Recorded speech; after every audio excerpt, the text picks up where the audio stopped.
जब भाई भाई मिलते हैं तो प्रेम सिंधु का निर्माण होता है। बोलो होता है कि नहीं? और जब भाई भाई दूर हो जाते हैं, याद रखना उस समय समुद्र से ही तो जहर निकला था। किससे निकला था जहर? जल्दी बोलो। विष किससे निकला था? समुद्र से ही निकला था विष। जब भाई भाई अलग होते हैं तो विषाक्त वातावरण हो जाता है। विषाक्त, विष से संबंधित हो गया कि नहीं? विषाक्त वातावरण जब भाई भाई अलग होते हैं। और एक बात बतावें आपको, भाई भाई का विरोध इतना खतरनाक होता है, इतना विषाक्त वातावरण पैदा कर देता है कि पुरखे भी बैठे बैठे रोते हैं कि हमारे वंश में ये हो रहा है और हम क्या देख रहे हैं। धिक्कारते हैं वो, याद रखना, धिक्कारते। मैं एक बात कहना चाहता हूं, यार भरत राम के प्रेम से शिक्षा लो। भगवान राम ने जैसे ही भरत को हृदय से लगाया तो एक ही बात कही भगवान राम ने, क्या? कि भरत, मैं तुम्हारे बिना नहीं रह सकता हूं। भरत जी बोले, सरकार मैं आपके बिना नहीं रह सकता हूं, इसलिए तो मैं आया हूं अयोध्या छोड़ के चित्रकूट। लेकिन भरत एक बात बताओ, पिताश्री ने प्राण त्यागे कि नहीं? हां, त्याग दिए। मुझे मालूम चल गया था। और जिस दिन पिताश्री का प्राण परित्याग हुआ भरत, उस दिन मैं कितना रोया, कितना रोया कि मैंने अपना पिता खो दिया है। मैंने अपना पिता खो दिया है। याद रखना, पिता वो होता है कि परम पिता भी रोता है। बोलो, रोता है कि नहीं रोता है? इसलिए पिता को सामान्य मत समझना। आज हम यही तो कह रहे हैं कि पिता को आज की संतान पिता के रूप में स्वीकार नहीं कर रही है, कितना अपमान करती है। महत्व नहीं समझ रही कि पिता मानी होता क्या है। कितना अपमान सहना पड़ रहा है, माता पिता दोनों को सहना पड़ रहा है, माँ को और पिता को दोनों को सहना पड़ रहा है। परम पिता स्वयं रोया है। भगवान राम ने कहा कि मैं बहुत रोया, क्यों? पिता मैंने खोया। लेकिन एक बात पर विचार करना भरत, मैंने धर्म के कारण पिता खोया है। किसके कारण खोया है? सत्य और धर्म के कारण खोया है। इससे भी अर्थ निकाल लो भैया, सत्य की कितनी बड़ी महिमा है, धर्म की कितनी बड़ी महिमा है। और महाराज श्री दशरथ ने भी राम को खोया है, राम जैसे पुत्र को खोया है सत्य के कारण। किसके कारण? सत्य के कारण।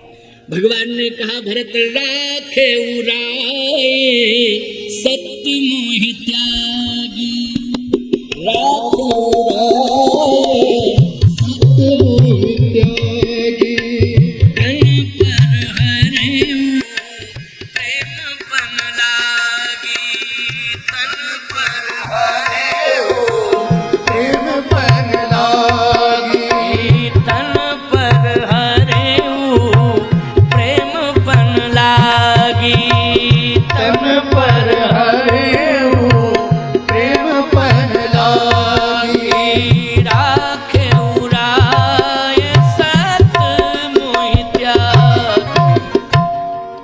सत्य और धर्म की रक्षा करने के लिए पिताश्री ने मेरा त्याग किया और मैं चित्रकूट आ गया, वन में आ गया। सत्य की बड़ी कीमत है। माताओं, आपने रामायण को पढ़ा होगा, सुना होगा कि श्री किशोरी जी ने सत्य के कारण, धर्म के कारण अपने पिता का घर भी छोड़ा और पति का भी घर छोड़ा। क्योंकि पति नहीं है तो वो पति नहीं है तो वो घर ही नहीं है। क्यों भाई? जब पति ही नहीं है तो घर कहाँ है? वो पति है तो घर है, और जहां पति है वहीं पत्नी का घर है। इस बात को सुन लो। लेकिन धर्म संकट क्या था? सास ससुर अगर बूढ़े हों और उस समय पति विषम परिस्थिति में है तुम्हारा, वो सेवा नहीं कर सकता है, उसको जाना ही पड़ रहा है घर छोड़ के, तो ऐसी कंडीशन में बोलो पत्नी का धर्म क्या कहता है कि माता पिता की, सास ससुर की सेवा करें? बोलो। लेकिन श्री किशोरी जी ने उस समय एक ही बात कही, इस पर दशरथ जी मौन हो गए, कौशल्या जी मौन हो गई, भगवान राम भी मौन हो गए, क्योंकि भगवान राम ने यह कहा था कि हे सीते तुम घर में ही रहो। महाराज श्री दशरथ भी कह रहे थे कि अगर सीता अयोध्या में नहीं रहना चाहती हैं तो हम महाराज जनक के यहाँ जनकपुर पहुंचा देंगे। कबहू पितृगृह कबहू ससुरारी, रहो जहां रुचि हुई तुम्हारी। भगवान राम भी कह रहे थे हंस गवन तुम नहीं बन जोगु, सुन अपजस दई है मोए लोगु। लेकिन ऐसी बात कही सीता जी ने कि राम जी भी निरुत्तर हो गए, महाराज दशरथ भी निरुत्तर हो गए, कौशल्या जी भी निरुत्तर हो गई। और उस समय सन्नाटा छा गया था। क्या कि हे स्वामी आप मुझे थोड़ा सा एक प्रश्न का उत्तर दे करके जाएं, बस, और मैं कुछ नहीं चाहती। एक प्रश्न का उत्तर बस चाहते, और ससुर साहब से भी एक प्रश्न का उत्तर चाहते, और सास माता से भी प्रश्न का उत्तर। बस एक ही प्रश्न है, तीनों में से कोई दे दो, तीनों में से कोई एक दे दे। तीन में से सास ससुर और पति तीनों खड़े हैं, और सीता जी ने कहा प्रश्न एक है और उत्तर तीनों में से कोई एक दे दे। चाहे पति देव आप दे दो, चाहे सास माता दे दें, और चाहे ससुर जी दे दें, कोई दे दे। हाँ, प्रश्न क्या है? प्रश्न ये है, जिए बिन देह नदी बिन बारी, प्राण के बिना देह की कोई कीमत है? बताओ भैया, प्राण के बिना देह की कीमत? कोई कीमत नहीं है। प्राण निकल जाए, ज्यादा से ज्यादा 2-3 दिन तक तुम रखोगे, तीसरे दिन तो चिता के हवाले करना पड़ेगा, अग्नि के हवाले। बोलो करना पड़ेगा कि नहीं? तो ऐसे ऐसे प्रेमी संसार में पड़े हैं कि अगर ये व्यवस्था होती कि प्राण निकलने के बाद शरीर रखा जाता होता तो हम आपको क्या बता दें कि कितनी लाइन लग गई होती। कल्पना करो आप, फिर तो पैदा होने वाले कहां रहते, क्योंकि मरने वाले ही पहले ही से धरे। क्यों भैया, मरने वाले ही पहले से धरे तो पैदा होने वाले अब कहां रहे? क्यों समस्या हो जाती कि नहीं हो जाती? लेकिन नहीं नहीं, हमारा सनातन धर्म कहता है कि जैसे ही प्राण निकल जाए वैसे ही उसको अग्नि के हवाले कर दो। अच्छा, हर धर्म का अनुयायी कहता है कि नहीं कहता? चाहे जिस धर्म का अनुयायी हो, प्राण निकलने के बाद अपने अपने विधान के अनुसार, बोलो भाई, उस मिट्टी को ठिकाने लगाते हैं कि नहीं लगाते हैं? लगाना ही पड़ता है, वो तो नियम ही है। श्री जानकी माँ ने कहा, किशोरी जी ने कहा, बस इतनी मेरी प्रार्थना है कि प्राण अगर निकल जाएं तो शरीर की कीमत देह की। तीनों ने कहा, भगवान राम ने भी कहा, महाराज दशरथ ने भी कहा, माँ कौशल्या ने कहा, कोई कीमत नहीं। अच्छा, नदी में अगर जल ना हो तो नदी की कीमत है? नदी में अगर जल नहीं है, पानी नहीं है, तो नदी की क्या कीमत है? कोई कीमत नहीं नदी की। बड़े बड़े पुल उस नदी में बनते जिसमें ज्यादा जल होता है, बड़े से बड़े कीमत वाले कई करोड़ के पुल बनते हैं, बनते कि नहीं बनते? लेकिन जिसमें पानी नहीं रहता है उसमें कहां कोई व्यवस्था की जाती? कोई देखता ही नहीं ना, सोचता है। पानी नहीं है तो नदी की कीमत नहीं है, प्राण नहीं है तो देह की कोई कीमत नहीं है। श्री किशोरी जी ने कहा, जैसे प्राण के बिना देह की कीमत नहीं है, जल के बिना नदी की कीमत नहीं है, वैसे ही पति के बिना पत्नी की कोई कीमत नहीं है। बस यही उत्तर चाहिए। निरुत्तर हो गए तीनों, याद रखना। इसलिए मैं कहना चाहता हूं, ध्यान से सुनना, ये पातिव्रत धर्म है। ये कौन बोल रहा था? पातिव्रत धर्म। तो बोलो, धर्म की अपनी एक महिमा है कि नहीं? बोलो, है महिमा कि नहीं? धर्म की अपनी महिमा है। और सुनते जाओ, आगे बहुत अच्छी बात सुनाने जा रहा हूं। धर्म, यहां भगवान राम ने कहा कि भरत, पिताश्री ने जो प्राण त्यागे हैं वो शत्रु धर्म के कारण प्राण त्यागे हैं। मैंने भी अयोध्या को छोड़ा है, पिता को रोता हुआ छोड़ा है, तड़पते हुए मैंने छोड़ा है, केवल शत्रु धर्म के कारण छोड़ा है, शत्रु धर्म के कारण। और आज तुम चित्रकूट आए हो भरत, मैं समझ रहा हूं तुम जो कहोगे मैं उसे स्वीकार करूंगा, क्योंकि राखे उराय सत्य मोहि त्यागी, तन पर हरे प्रेम पन लागी। तासु बचन में तत यति सोचू, तहि ते सकोचू। उस सत्यव्रती पिता की बात को त्यागने में संकोच तो है, लेकिन उससे भी बड़ा संकोच तुम्हारी बात को त्यागने में होगा, क्योंकि पिताजी ने सत्य और धर्म के कारण मुझे त्यागा है। लेकिन भरत तुम तो क्या हो, सत्य और धर्म के प्रतीक हो। तात भरत तुम धर्म धुरीना, तुम तो धर्म की धुरी हो। अच्छा धुरी, एक बात आपको बतावें, रथ है, रथ देखने में कितना सुंदर हो, लेकिन धुरी गड़बड़ हो तो चलेगा? नहीं चलेगा ना। कितनी बढ़िया कई लाख रुपए की गाड़ी हो, करोड़ों की गाड़ी हो, 4 व्हीलर तुम लिए फिर रहे करोड़ों की कीमत वाली, लेकिन उसकी धुरी खराब। क्यों भाई? धुरी खराब है। अब क्या करोगे? कितनी कीमत, करोड़ों की कीमत है, कोई कीमत नहीं, मिट्टी है वो, जब चल ही नहीं पा रही है। धुरी महत्वपूर्ण होती है। बोलो होती है महत्वपूर्ण कि नहीं धुरी? तो सीधी सी बात यह है कि राम जी कहते मैं हूं धर्म, लेकिन तुम हो धर्म की धुरी। बोलो भाई, ये धर्म रूपी रथ, ये राम धर्म रूपी रथ है, ये बिना धुरी के नहीं चल सकता है।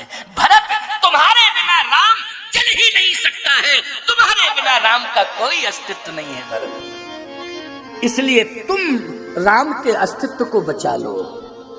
देखिए यहाँ संकेत कितना बढ़िया मिल, राम के अस्तित्व को बचा लो। ये राम आज रथ के रूप में, धर्म रथ के रूप में आज पूरे ब्रह्मांड में परिव्याप्त है। धर्म रथ के रूप को दिखाई देता है, लेकिन धुरी नहीं देती है। लेकिन बिना धुरी के रथ की कोई कीमत नहीं होती है। इसलिए भरत तुम धुरी हो। तात भरत तुम धर्म धुरीना, लोक वेद मत प्रेम प्रवीणा।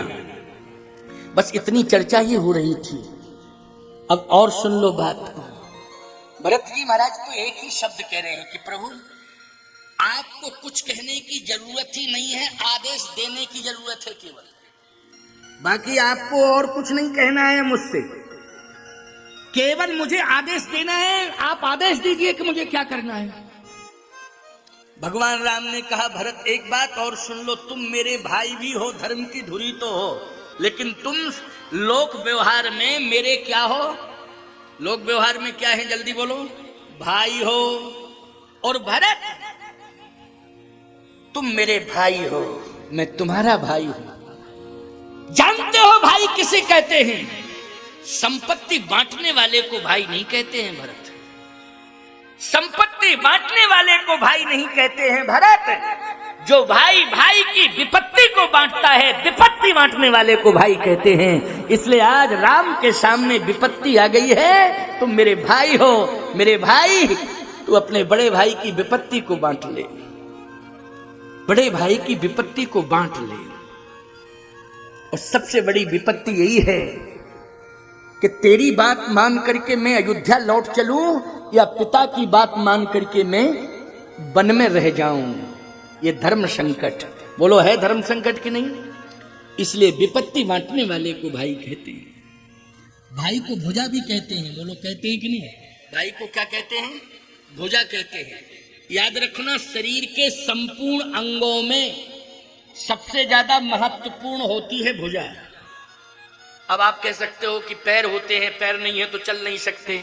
आंख होती है, देख नहीं सकते बिना आंख के। क्या बात कर रहे स्वामी जी हैं? दिमाग होता है, बिना दिमाग के पागल घोषित कर दिया। ये सारी बातें छोड़ो।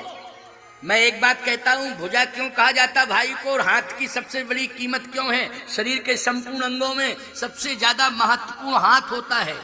हाथ इसलिए महत्वपूर्ण होता है कि शरीर के किसी भी अंग पर कोई प्रहार करे तो सबसे पहले रक्षा करने के लिए शरीर का कौन सा अंग आगे बढ़ता है? जल्दी बोलो, बढ़ता है कि नहीं? कि आंख बढ़ती है? कितनी निकालोगे आंख? क्यों भाई आंख कितनी निकालोगे तुम? हम तुमसे ही पूछना चाहते हैं। कान कितने फड़फड़ाओगे? बोलो, नाक कितनी फुलाओगे? कुछ नहीं होगा। क्यों भाई? लेकिन जैसे ही किसी भी अंग पर कोई प्रहार करे शरीर के, सबसे पहले हाथ बढ़ता है। बोलो बढ़ता है कि नहीं बढ़ता है? हाथ रोकता है कि नहीं रोकता है? बोलो, चाहे पांव पे करे, चाहे छाती पे करे, चाहे आंख पे करे, कान पे, सिर पे, सबसे पहले रोकने के लिए आगे बढ़ता है हेट। भाई क्या है जल्दी बोलो। भाई पूछा है प्यारे।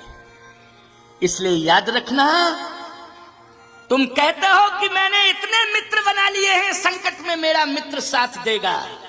तुम कहते हो मैंने इतना धन कमा लिया है, संकट में धन मेरा साथ देगा। तुम कहते हो कि मैंने इतने वोटर और सपोर्टर तैयार कर लिए हैं, ये मेरा साथ देंगे।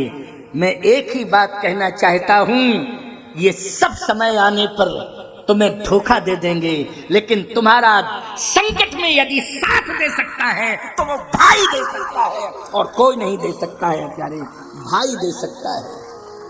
कितना ही विरोध क्यों ना हो, जो विरोध जानते हो कैसे होता है, याद रखना कहां से विरोध होता है। हमको कहने में कोई शर्म नहीं है, हम कल तो हमें जाना ही जाना है, कह के चले जाओ। आज ही कह दूं, मुझे क्या संकोच है कहने में, मैं ज्यादा संकोच वंकोच नहीं करता हूं, साधु ठहरा हूं। साधु को बोलने में कोई संकोच नहीं करना चाहिए है? क्या संकोच करना, महात्मा हो, सही बात कहने में क्या संकोच करना। जब तुम भाई अविवाहित होते हो, 2 हो 3 हो 4 हो, अकेले हो अलग बात है, लेकिन 2-4 अगर भाई हो, अकेले हो, भी शादी नहीं हुई है, ईमानदारी से बताओ एक थाली में भोजन करते हो कि नहीं करते हो। एक बिस्तर पर मां सुला देती है, वो भोजन भी कराती है और अपने पास बिठाती है और प्रेम से खिलाती है, आपस में खाते हो। एक बिस्तर होता है, चारों को सुला देती है माँ, 2-4 जितने भी ये बच्चे सुला देती है। बोलो सुलाती है कि नहीं सुलाती है। ठीक है, विवाह के बाद एक मर्यादा मेंटेन की जाती है, हम इस बात को नहीं कहना चाहते, एक रहने का प्रबंध मर्यादित किया जा सकता है, लेकिन चूल्हा भी अलग किया जा सकता है क्या, मैं आपसे पूछना चाहता हूं। ये कहां का धर्म कह रहा है? चूल्हा भी अलग किया जा सकता है क्या? रोटी एक साथ खाने में कौन दिक्कत है? विवाह के बाद एक मर्यादा बन जाती है, उस मर्यादा में रहना परम आवश्यक है। लेकिन ये भी तो एक घर की मर्यादा है कि विवाह के बाद भी घर में बहू ऐसी आई जिस बहू ने संपूर्ण परिवार वालों को अपने हाथ से भोजन बनाया है और सबको खिलाया है परोस करके। बोलो ये भी एक संदेश जाता है कि नहीं जाता है? ये भी संदेश। और अगर ये संदेश चला जाए कि वो बहू तो घर से ही चूल्हा सिलेंडर लेके आई, दहेज घर से ही आई, अपने बाप के यहाँ से सिलेंडर अरे दहेज में लाखों करोड़ों रुपया दो, लेकिन कम से कम चूल्हा तो मत दो। क्यों भैया, एक कितनी दरिद्रता आ गई तुम्हारे अंदर विचारो। अरे तुम करोड़ों रुपया दो, लो भैया हमें इससे क्या, लेकिन कम से कम 10-5 हजार का चूल्हा। इसका मतलब तुम पहले से ही चूल्हा दे के भेज रहे कि दूसरा चूल्हा जाते। ये रखना अलग से व्यवस्था है तुम्हारी। बोलो भाई खबरदार, ये विवाह में चूल्हा उला देना बंद करो, बंद करो ये चूल्हा देना। और यदि तुमसे कोई कहता है तो कह देना जगत गुरु से बात करो, फोन नंबर दे दो, उन्होंने बंद कराया है। कम से कम चूल्हा तो एक होना चाहिए। बोलो होना चाहिए कि नहीं होना चाहिए? और सुनो मेरी बात को, भाइयों में कितना प्रेम, कितना प्रेम, लेकिन बहुओं में कितना प्रेम। सीता और मिला, मांडवी और श्रुतकीर्ति, बोलो इन चारों में कितना प्रेम है। कल्पना करिए आप, सीता जी तो बन चली गई, लेकिन उर्मिला, मांडवी, श्रुतकीर्ति एक दिन भी मायके गई हो तो बता दो, कोई किसी रामायण का प्रमाण बता दो। 14 साल में एक दिन भी मायके, भाई सीता जी बन चली गई थी तो 14 साल में एक आध बार मायके जा सकती थी कि नहीं? कह तो रही हूं, तुम होती तो तुम तो 6 बार चली जाती, 1 बार की 2 बार की तो बात छोड़ो है? लेकिन मैं जो बात कह रहा हूं, इस बात को ध्यान से सुनो जरा। कोई भी किसी रामायण का, रामायण सतकोटि अपारा, 100 करोड़ रामायण है, किसी रामायण का प्रमाण बता देना, कल तक मैं रुका हूं। नहीं तो हमारा दूरभाष नंबर YouTube चैनल से निकाल लेना, कई नंबर पड़े हुए हैं उसमें। ये जरूरी नहीं है कि मैं मुझसे नंबर मांगो, मैं नंबर गलत भी दे सकता हूं तुम्हें, लेकिन मेरा तो रिकॉर्डेड नंबर है। जगत गुरु राम स्वरूपाचार्य आप टाइप करेंगे तुरंत हमारी फोटो आएगी, नंबर आ जाएगा। अब बात कर लेना मुझसे कि 14 साल की अवधि में एक बार भी उर्मिला, मांडवी और सुरतकीर्ति जनकपुर गई हो। इन तीनों ने घर को संभाला है विपत्ति काल में। संकेत यह है कि विपत्ति आई है परिवार के ऊपर, हम विपत्ति सहेंगी, हम किसी की याद नहीं करेंगी।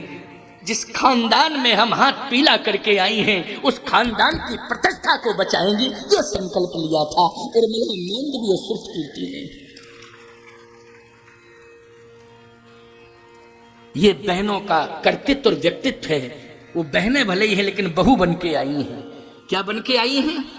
बहू बन के आई हैं। और एक बात कह दूं, उर्मिला जी का तो कहां तक कितना त्याग कहा जाए, मांडवी जी का भी त्याग और सुरतकीर्ति जी का भी त्याग। और धन्य है महाराज श्री जनक जैसे पिता। सीता जी चित्रकूट में थी और जनक जी पहुंचे थे। जब भरत जी गए हैं तो बोलो जनक जी पहुंचे कि नहीं? जनकपुर वासियों के साथ पहुंचे। साथ में सुनैना जी भी गई थी। बोलो गई थी कि नहीं सुनैना जी? रामायण पढ़ो, इसलिए कहता हूं कि रामायण पढ़ना चाहिए। और देखा आपने वो दृश्य कौन सा था कि जब चित्रकूट अरण्य अभ्यारण्य में महाराज श्री जनक ने और सुनैना ने और जनकपुर वासियों ने सीता जी को किस स्थिति में देखा?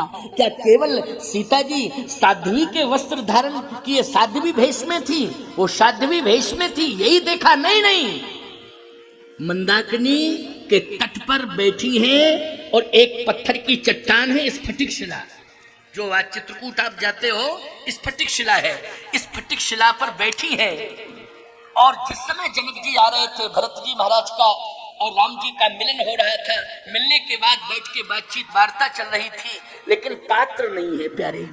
तो कर पात्र जब प्यास लगती थी तो सीता जी जो है मंदाकिनी के तट पे जाती थी और हाथ से ही अंजलि से जल पीती थी। समझ गए हो? किससे जल पीती थी?